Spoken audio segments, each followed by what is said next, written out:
matter.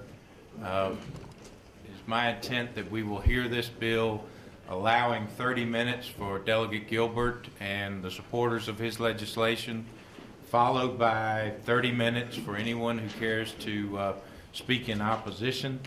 I would ask that the committee refrain during that time period from asking any questions.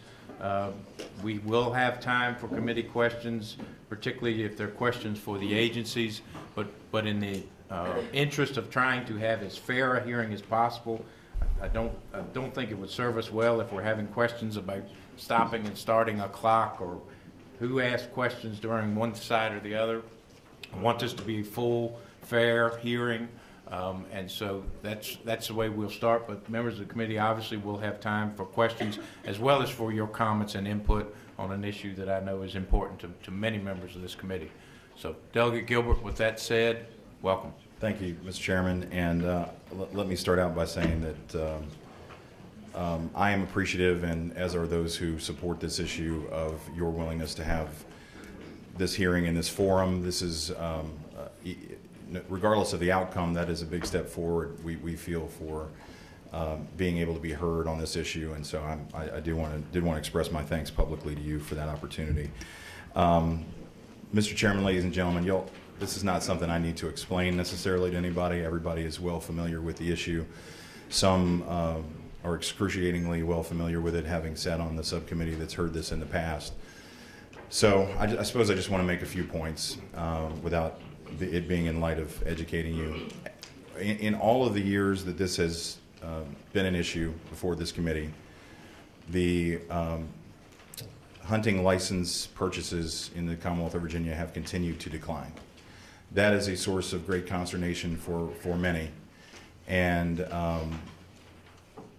given that 44 other states allow people to hunt on Sundays, given the 50% decline in hunting license sales in the last 30 years, given the opportunity for hardworking men and women who choose to avail themselves of expanded opportunities to hunt and engage not only in hunting heritage that they hold so dear, to take their children to begin learning the lessons that they learn through hunting, to put food on their table, to engage in a sport that they like. All of those reasons, we just feel like this has come to the point where it is high time where we revisit our ban on Sunday hunting.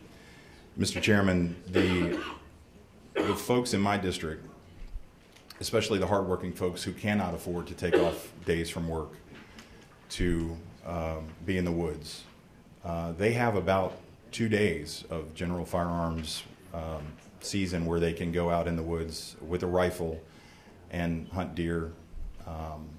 That's certainly the most popular part of that most popular season. They have 2 weeks. That means they have 2 Saturdays, unless they choose to take Thanksgiving away from their family, in which case they have 3 days to go and hunt with a rifle. And I know that's not the rule statewide, but if you expand that out, you have only a handful of other opportunities for hard-working men and women to put food on the table, to do something they love. And all this does is add a handful of Sundays. It does not end the world. It does not put people. It's not the specter that has been raised.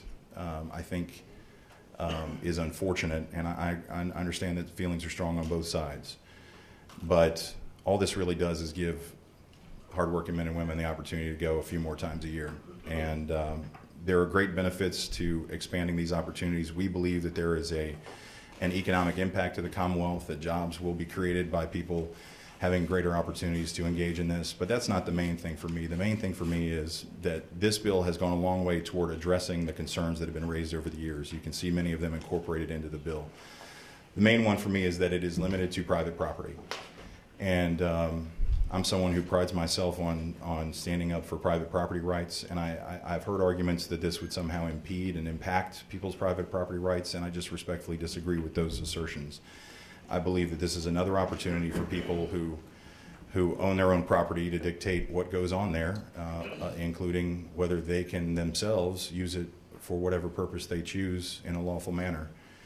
And I don't believe it should be the government's place to dictate that. Now, there are other tangential issues controlling our deer population, controlling predator populations,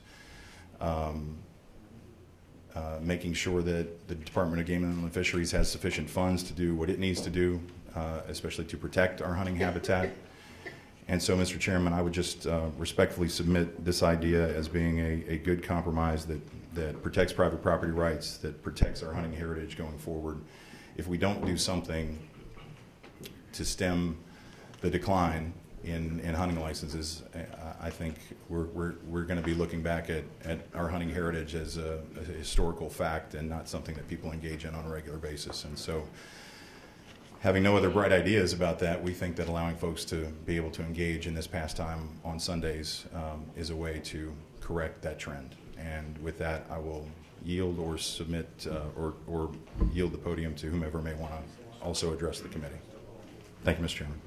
Thank you, Delegate Gilbert.